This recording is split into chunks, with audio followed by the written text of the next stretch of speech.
Hello hello दोस्तों, तो कैसे हो? उम्मीद हो सब अच्छे से हो गया और क्लास 10 का जो आप धुरंधर जैसे पढ़ाई कर रहे होगे।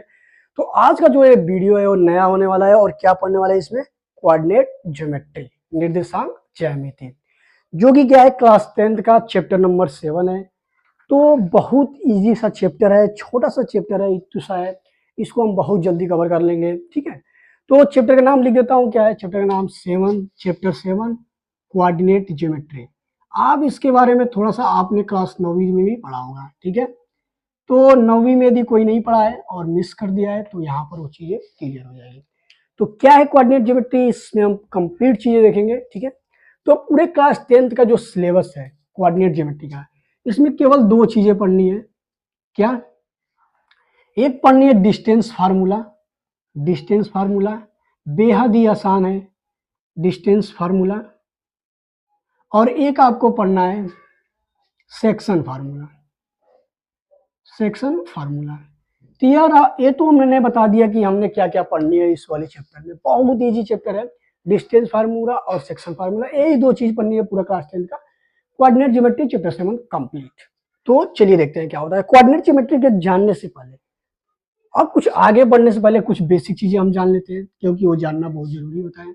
कोऑर्डिनेट ज्योमेट्री का कोई भी पॉइंट होता है उसको हम किस पर दिखाते हैं? एक ग्राफ होता है हमारे पास, नंबर लाइन होती है, ठीक है। जिसपे तो हम 2D में पढ़ रहे हैं तो 2D की बात करेंगे, ठीक है। ये 2D फिगर है, ये हमारा एक्स एक्सिस होता है, यह वाई एक्सिस होता है। हम जानते हैं इधर क्या होता है, पॉजिटिव वाले नंबर होते हैं। इधर क्या होते हैं? पॉजिटिव वाले नंबर होते हैं। इधर क्या होता है? निगेटिव वाले नंबर होते हैं। और इधर वाले क्या होते हैं? निगेटिव वाले नंबर होते हैं, ठीक है। इस पर कुछ नंबर होते हैं 1 2 3 4 5 6 और सो ऑन। इधर जो नंबर होते हैं -1 -2 -3 -4 -5 -6 सो ऑन। इधर जो नंबर होते हैं 1 2 3 4 5 6, इधर जो नंबर होते हैं सो ऑन। फिर इधर कोई नंबर होता है -1 -2 -3 -4 -5। तो ये तो हो गया नंबर लाइन। अब कोऑर्डिनेट ज्योमेट्री का क्या मतलब है कि इस लाइन पे यदि कोई हमें पॉइंट मिला हो तो वो तो नंबर हम इजीली फाइंड आउट कर लेते हैं। पर यदि कोई पॉइंट यहाँ पर हो, कोई पॉइंट यहाँ पर हो, कोई पॉइंट यहाँ पर हो, कोई पॉइंट यहाँ पर हो, तो इसको कैसे पता कर सकते हैं, ठीक है। और इसका कोई पॉइंट है तो इससे कोई रिलेशन है, मैथमेटिकल रिलेशन है, उस चीज को पढ़ने के लिए हम कोऑर्डिनेट ज्योमेट्री पढ़ते हैं। अब जैसे मान लें कि हमने एक्स में 3 कदम चला और वाई में 4 कदम चला, तो हम यहाँ पहुंच जाएंगे, ठीक है। मतलब हम इस वाले पॉइंट पर पहुंच जाएंगे। तो इसको यदि हमें नाम देना हो तो क्या नाम देंगे? इसको ए नाम दे देंगे। और इस पॉइंट को क्या बोलेंगे? 3,4। अब ये हमने कैसे लिख दिया? जब कोई भी पॉइंट को हम लिखते हैं तो फर्स्ट हम क्या लिखते हैं? एक्स की वैल्यू, और सेकेंड क्या लिखते हैं? वाई की वैल्यू, ठीक है। यह होता है जो ये वाई से डिस्टेंस होता है, distance from Y, distance from Y axis. यह जो वैल्यू होता है यह क्या होता है? Distance from X, distance from X axis. ये क्या है? यहां से इस वाले वाई एक्सिस से यह 3 यूनिट इधर है, और यह ये पॉइंट वो एक्स एक्सिस से 4 यूनिट इधर है, ठीक है। तो इसको बोलते हैं डिस्टेंस फ्रॉम वाई एक्सिस, और इसको बोलते हैं distance from X axis, distance from X axis. और इसको इसको बोलते हैं, हम नाम देते हैं इसको एब्सिसा, इसको बोलते हैं एब्सिसा। और इसको बोलते हैं ऑर्डिनेट, ऑर्डिनेट, ठीक है। यानी कि इसको बोलते हैं एब्सिसा और इसको बोलते हैं ऑर्डिनेट। तो ये तो रहा बेसिक नोमेनक्लेचर। कोई पॉइंट होगा तो उसको हम कैसे रिप्रेजेंट करेंगे, तो ऐसे हम उस चीज को रिप्रेजेंट करते हैं, ठीक है। ये हमारा जो है वाई कोऑर्डिनेट है और ये हमारा क्या है? एक्स कोऑर्डिनेट है। इसको बोलते हैं एब्सिसा, इसको बोलते हैं ऑर्डिनेट। अब हमें क्या पढ़ना है कि डिस्टेंस फार्मूला और सेक्शन फार्मूला। तो कुछ चीजें हम देखते हैं। यदि मैं बोलूं कि 3 और 4 यहाँ पर लाइन है, ठीक है, और यहां से ये क्या है? हमारा 0 0 होता है, 0,0। इस पॉइंट यानी कि ओ से ओ ए की डिस्टेंस बताइए, ओ ए की डिस्टेंस बताइए। तो ओ ए की डिस्टेंस बताने के लिए हम क्या करेंगे? क्या कर सकते हैं? इस पर हम एक परपेंडिकुलर लाइन खींचेंगे तो ये हमारे एक्स एक्सिस पर आ जाएगी, ठीक है। तो यह जो हमारा डिस्टेंस है ए वाली, यह क्या है? हमारा वाई एक्स एक्सिस से 4 यूनिट है, यानी कि इसका मान क्या है? 4 है। और इसकी जो लेंथ है ये कितनी है? 3 है, यानी कि 1 2 3, 3 यूनिट है। अब पाइथागोरस प्रमेय से, फ्रॉम पाइथागोरस प्रमेय, यह एक ट्रेंगल बन रहा है, राइट एंगल ट्रेंगल। तो इसका मान हम निकाल लेंगे कैसे,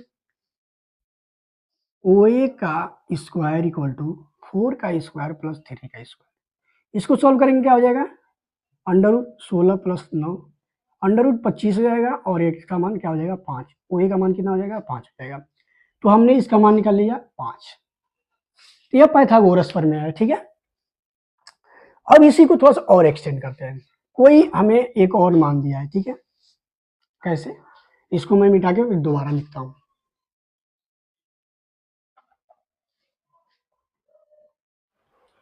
तो देखिए नेक्स्ट जो हम एग्जांपल लेते हैं वो एग्जांपल हम देखते हैं कि ऐसे है, जैसे मान लीजिए दो कोऑर्डिनेट कोई दिया है हमारे एक्स एक्सिस में और वाई एक्सिस में, ठीक है। एग्जांपल लेते हैं कि हमारा एक कोऑर्डिनेट है जो कि क्या है 3,4, ठीक है, और सेकेंड कोऑर्डिनेट क्या है हमारे पास 6,8। अब कह रहा है कि कोऑर्डिनेट ए और कोऑर्डिनेट बी के बीच की डिस्टेंस निकालिए, ठीक है। क्या अब हमें पता करना है distance, distance between A and B, हमें यही पता करना है। अब देखिए जब दो कोऑर्डिनेट दिया रहता है तो उसको डिस्टेंस पता करने के लिए एक डायरेक्ट फार्मूला होता है, ठीक है। लेकिन उस समझते हैं कि वो फार्मूला आया कहाँ से। यदि हम इस दोनों पॉइंट को मिला दें तो यह एक ऐसी लाइन बनेगी, और इस पॉइंट से हम एक परपेंडिकुलर लाइन खींचेंगे एक्स पे, एक्स एक्सिस पे। तो यह परपेंडिकुलर लाइन कुछ ऐसे होगी, ठीक है। और बी से सेम काम करेंगे, हम एक परपेंडिकुलर लाइन खींचेंगे एक्स पे, ठीक है। इसी तरह ए से वाई एक्सिस पे हम परपेंडिकुलर लाइन खींचेंगे और इसको एक्सटेंड कर देंगे। जब एक्सटेंड आप करेंगे तो आप देखेंगे यदि ए पॉइंट 3,4 है तो मतलब एक्स एक्सिस पे कितना होगा 3,0, वाई एक्सिस पे कितना ये रहा होगा, सॉरी ये 6,8 है। तो बी पॉइंट यदि हम लाए, ये पॉइंट कौन सा होगा, यह पॉइंट होगा हमारे पास 6,0, ठीक है। अब बात करते हैं यदि हम इसके, यदि यहाँ से लेके ये हमारा क्या है 0,0 है, यहाँ से लेके यहाँ तक 3 यूनिट है और यहाँ से लेके यहाँ तक 6 यूनिट है, तो इसके बीच की दूरी कितनी हो जाएगी हमारे पास 6 में से और 3 घटा देंगे तो कितना हो जाएगा 3 यूनिट। उसी तरह यहाँ से लेके यहाँ तक की दूरी कितनी है 4 है, क्या है हमारे पास 4 यूनिट है, क्योंकि वाई में 4 कदम ऊपर गए हैं 4 यूनिट, और यहाँ तक क्या है हमारे पास 8 है, तो यहाँ तक की दूरी कितनी हो जाएगी 4 हो जाएगी। अब हम देखेंगे जब क्वेश्चन को, तो हमारा क्वेश्चन कैसे रिड्यूस हो गया, हमारे पास एक अब ट्रेंगल फॉर्म हो रहा है, ठीक है। ये हमारे पास 3 है या 4 है, तो अब इस वाले डिस्टेंस का मान हम पाइथागोरस प्रमेय से निकाल सकते हैं। जब ये पाइथागोरस प्रमेय से हम इसको निकालेंगे, यानी कि ए बी का मान निकालेंगे, ए बी अंडर रूट, इसको नाम देते हैं सी, तो ए सी का स्क्वायर प्लस बी सी का स्क्वायर।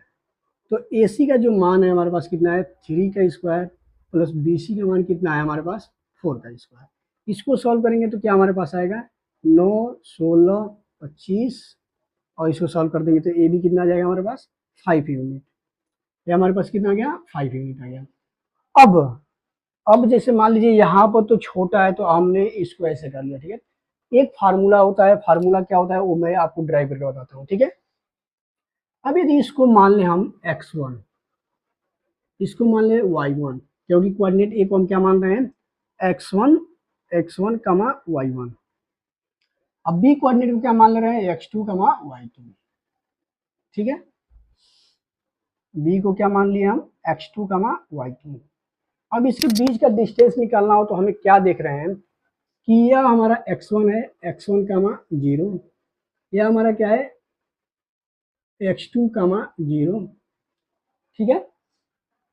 तो 3 का स्क्वायर है यानी कि AC का स्क्वायर। जब AC का हम लेंथ फाइंड आउट करेंगे तो क्या कर रहे हैं 6 में से 3 माइनस कर रहे हैं, यानी कि x2 में से x1 माइनस कर रहे हैं, और y2 में से y1 सॉरी y1 और y2 में से y1 माइनस कर रहे हैं। तो y2 में से जब y1 माइनस करेंगे तो 0 का 0 हो जाएगा, तो ये 0 हो जाएगा, इसका कोई मतलब नहीं है, खत्म हो जाएगा, ठीक है। तो हमारे पास क्या निकल के आएगा AB की जो डिस्टेंस होगी वह AC के डिस्टेंस का स्क्वायर, यानी कि AC का डिस्टेंस का क्या हो जा रहा है 6 माइनस 3, यानी कि x2 माइनस x1 का स्क्वायर।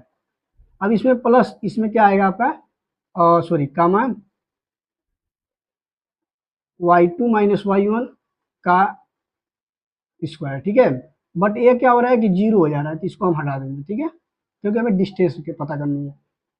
तो स्क्वायर हो जाएगा प्लस, इसी तरह बी सी का जब देख रहे हैं तो बी सी 4 कैसे आया, 8 में से 4 घटाने पर, यानी कि y2 में से y1 घटाने पर हमारे पास बी सी का नंबर आना है, यानी कि 4 है। तो यह जो फार्मूला कहा जाता है इसको कहा जाता है डिस्टेंस फार्मूला। क्या कहा जाता है, डिस्टेंस फार्मूला। अब जब भी कोई क्वेश्चन देगा तो हमें ऐसे परपेंडिकुलर लाइन खींचकर उसके बीच की दूरी ज्ञात करने की कोई जरूरत नहीं है। कोई भी दो कोऑर्डिनेट दिया है तो उससे हम डायरेक्ट इस फार्मूले पे पुट करेंगे और आंसर फाइंड आउट कर लेंगे। जैसे इसी एक और क्वेश्चन लेते हैं, उसको हम देखते हैं, ठीक है। जैसे हमारे पास एक क्वेश्चन दिया है कि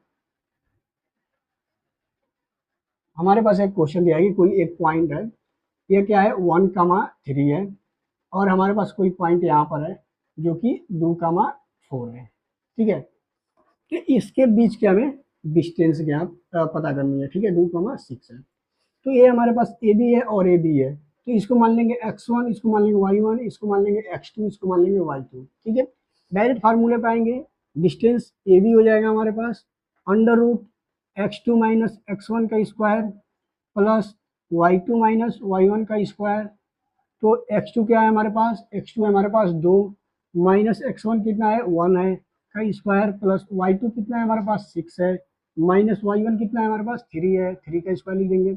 अब इसको सॉल्व कर लेंगे तो 2 में से 1 जाएगा तो 1 का स्क्वायर 1 हो जाएगा प्लस 6 में से 3 जाएगा तो 3, 3 का स्क्वायर हो जाएगा 9। तो इसका मान कितना जाएगा अंडर रूट 10। तो ए बी की जो हमारी वैल्यू आ गई वो क्या आ गई अंडर रूट 10 यूनिट, यानी कि इसके बीच का डिस्टेंस कितना है अंडर रूट 10। तो जब ऐसे कोई भी दो कोऑर्डिनेट दिए रहते हैं तो उसको आप डायरेक्टली ऐसे फार्मूले यूज करेंगे तो आराम से उसका डिस्टेंस निकल जाएगा।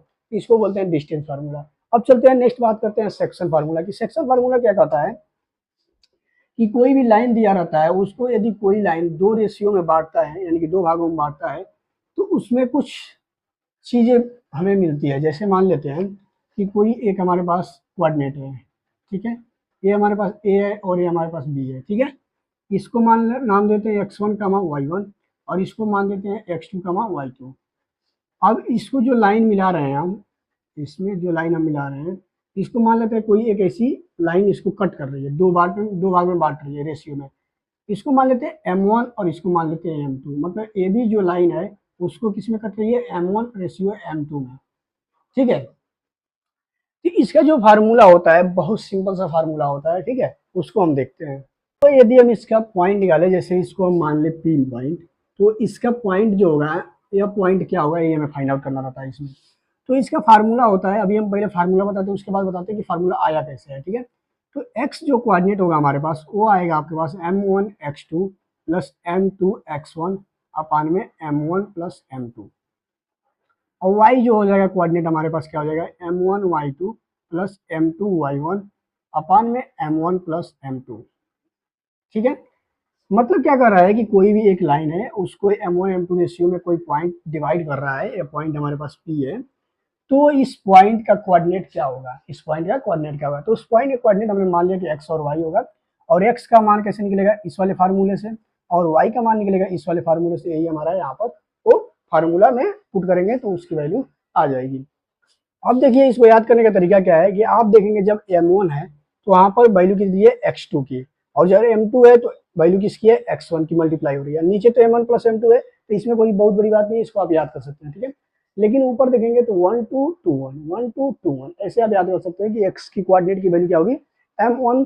तो जब m1 आएगा तो उसके साथ कौन सा कोऑर्डिनेट मल्टीप्लाई होगा 2 वाला, यानी कि 1 के साथ 2 वाला x2, और जब 2 आएगा तो उसके साथ x1 वाला।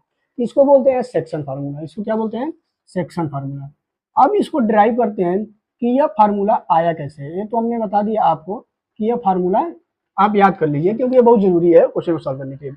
अब बात करते हैं कि फार्मूला डिराइव कैसे होता है। तो देखिए जब भी कोई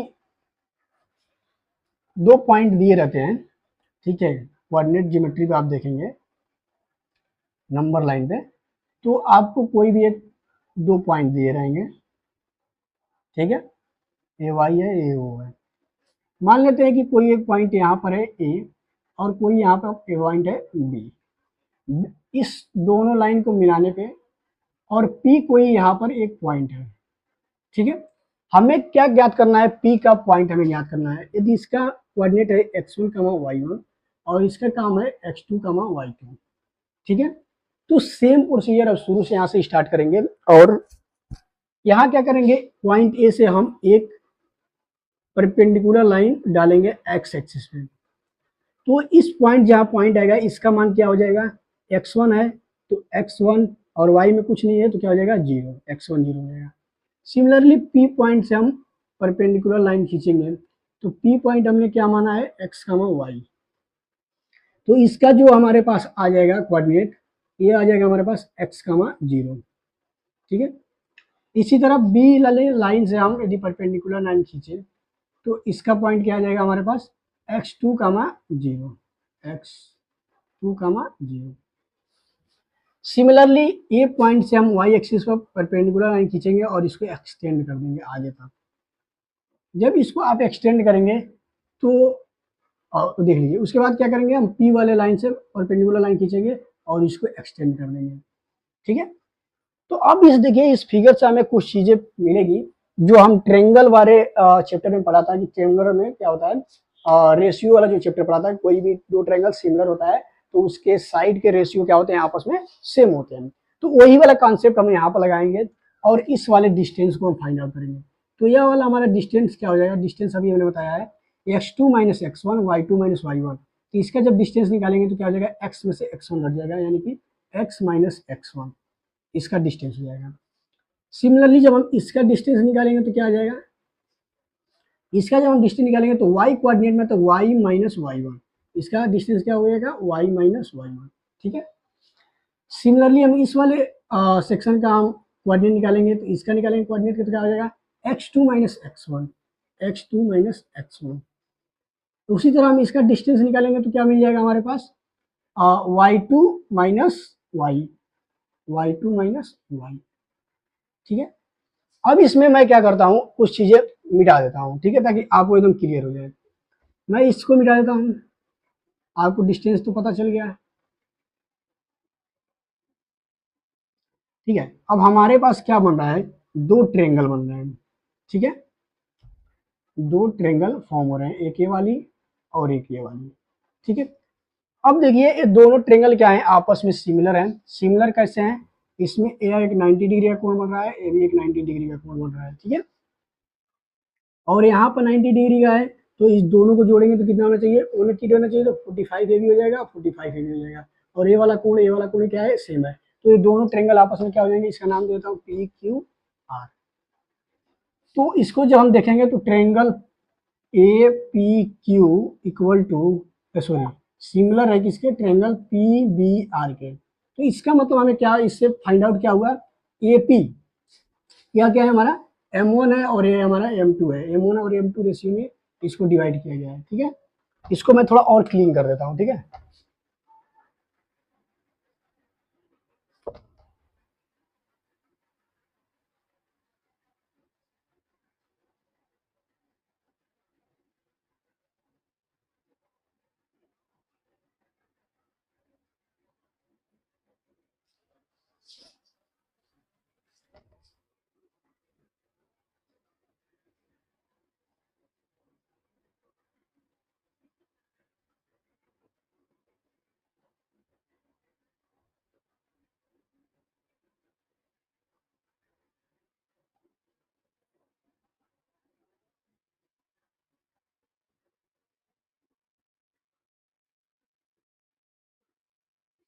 देखिए तो हमारे पास फिगर एकदम अच्छे से आ गया।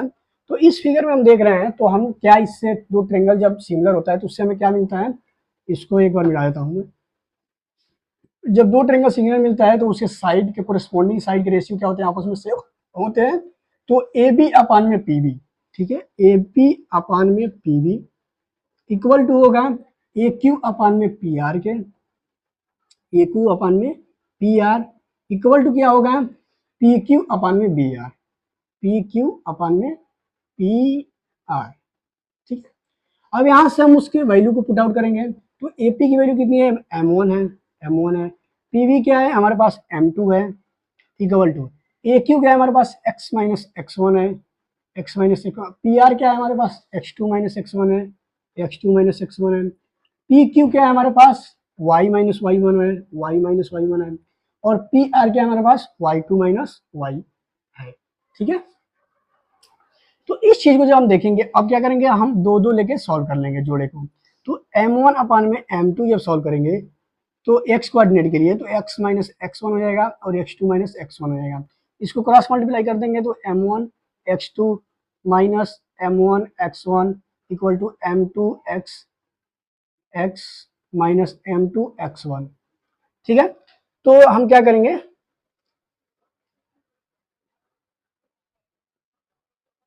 ये हमारे पास क्या है m2x है, x1 नहीं है m2x है, x2x है। ठीक है, ऐसा हो गया।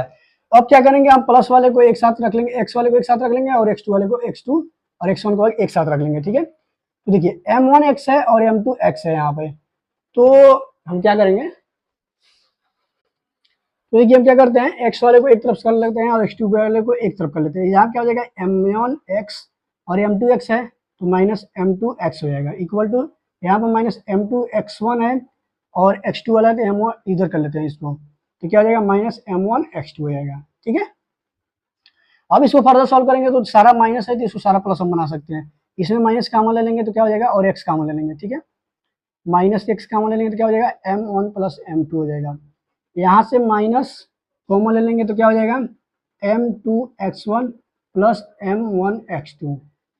अब माइनस माइनस कैंसिल हो जाएगा और x की वैल्यू कितनी आ जाएगी m1, इसको हम सही से लिख लेते हैं m1x2 plus m2x1, order change किए बस, और नीचे क्या आ जाएगा m1 प्लस m2। तो यह जो हमारा आ जाएगा यह वैल्यू किसकी आ जाएगी x कोऑर्डिनेट की। इसी तरह जब हम y वाला सॉल्व करेंगे तो y कोऑर्डिनेट की वैल्यू आ जाएगी। इसी तरह जब हम m1 अपन में m2 equal to y minus Y one upon में y2 माइनस वाई, इसको सॉल्व करेंगे तो हमारे पास क्रॉस मल्टीप्लिकेशन करेंगे तो m1 y2 minus m1 y equal to m2 y minus m2 y1। ठीक है, इसको सेम करेंगे हम y वाला एक तरफ कर लेंगे तो minus m1 y minus m2 y equal to minus m2 y1 minus m1 y2। ठीक है, तो माइनस कॉमन ले लेंगे माइनस वाई तो क्या हो जाएगा m1 plus m2 equal to यहाँ से माइनस कॉमन ले लेंगे तो क्या हो जाएगा m1 y2 plus m2 y1। Order में कर लिए इसको, माइनस माइनस कैंसिल हो जाएगा तो y का वैल्यू कितना आ जाएगा m1 y2 plus m2 y1 अपन में m1 प्लस m2। ठीक है, तो ये हमारे क्या आ जाएगा y कोऑर्डिनेट की वैल्यू आ जाएगी। ठीक है, अब जब हम बात करते हैं थोड़ा सा इसमें और एक इंप्रूवमेंट करते हैं।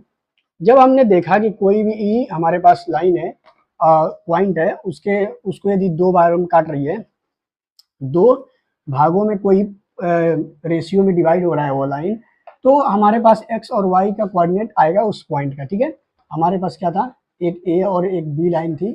ठीक है, और यहाँ पर कोई p पॉइंट था x कमा y, तो इस x कमा y का क्या हुआ कोऑर्डिनेट यही वाला हमारे पास आना चाहिए, आएगा। ठीक है, ये हमारे पास है x2 y2।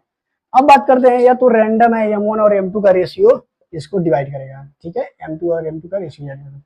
अब एक चीज बात करते हैं कि यदि यह मिड पॉइंट हो, जैसे क्वेश्चन ये बोल दे कि यह बाइसेक्ट कर रहा है। बाइसेक्ट का मतलब क्या हो जाएगा कि ये इक्वी बाइसेक्ट, इक्वी डिस्टेंस, मतलब यहाँ से लेकर जो डिस्टेंस है वही डिस्टेंस यहाँ पे है। ठीक है, जब ऐसा हो जाए मतलब ए बी को ये बीच से काट दे तो क्या हो जाएगा, यानी कि m1 1 हो जाएगा और m2 भी 1 हो जाएगा, मतलब 1-1 रेशियो में डिवाइड कर रहा है। क्योंकि पूरी लेंथ यदि दो माने तो एक इधर हो गया एक इधर हो गया, तो पूरी लेंथ क्या हो जाएगी, मतलब क्या हुआ कि m1 जब इक्वी डिस्टेंस बोलेगा यानी कि जब मिड पॉइंट से जाएगा तो m1 इक्वल टू 1 हो जाएगा और m2 इक्वल टू 1 हो जाएगा।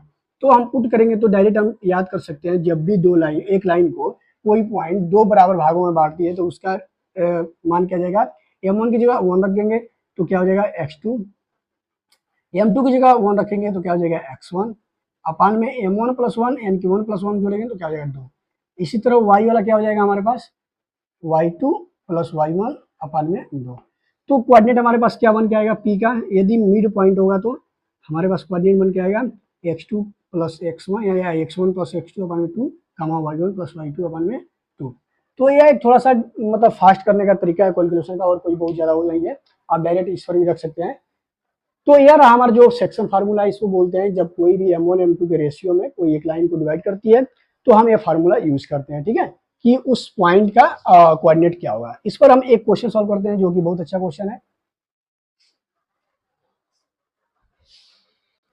ठीक है, हमारे पास एक क्वेश्चन दिया है, क्या बोल रहा है कि कोई एक लाइन है हमारे पास ए बी, उसको क्या कर रहा है कि हमारे पास वैल्यू पता है ए के -4, -2 और बी के कोऑर्डिनेट पता है 4, -4, और एक हमारे पास एक रिलेशन दिया है।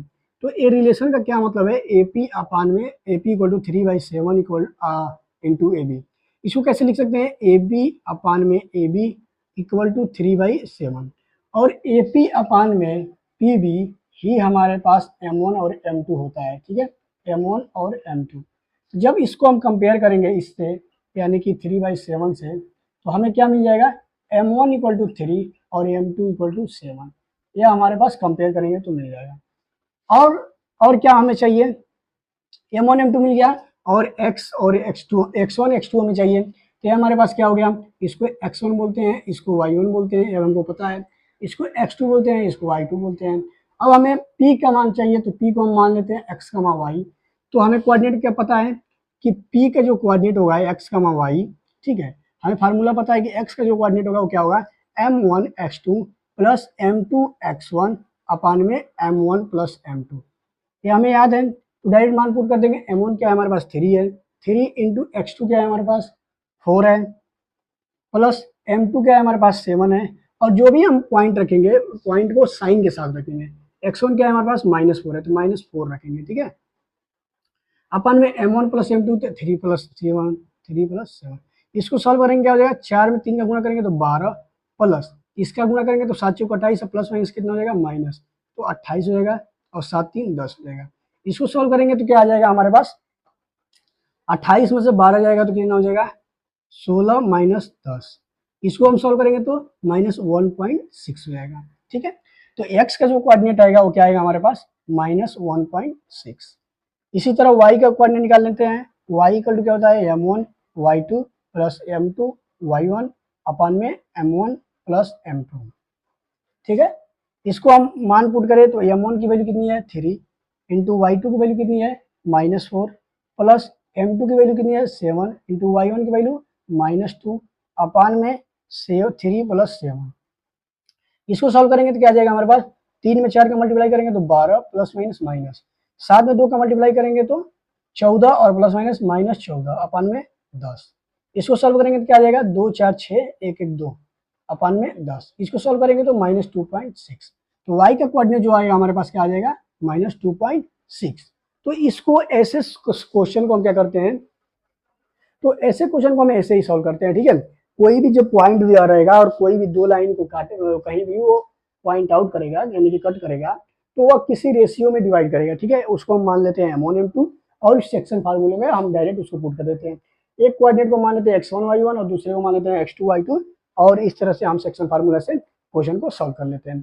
तो उम्मीद है वीडियो आपको पसंद आया होगा, वीडियो समझ में आया होगा और लेक्चर पूरा समझ में आया होगा। तो नेक्स्ट जो चैप्टर होगा हमारे पास वो शायद चैप्टर नंबर 8 होगा, ठीक है।